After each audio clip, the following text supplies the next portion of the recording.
kakam, ecem kakam, doyma yoktur mehrinizden.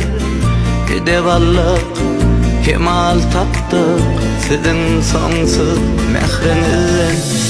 Baş egerin size kakı, çağılımız düşer yadı.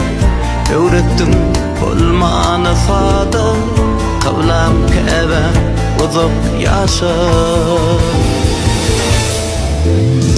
Kakam arkamın dağıdır, ecem cennet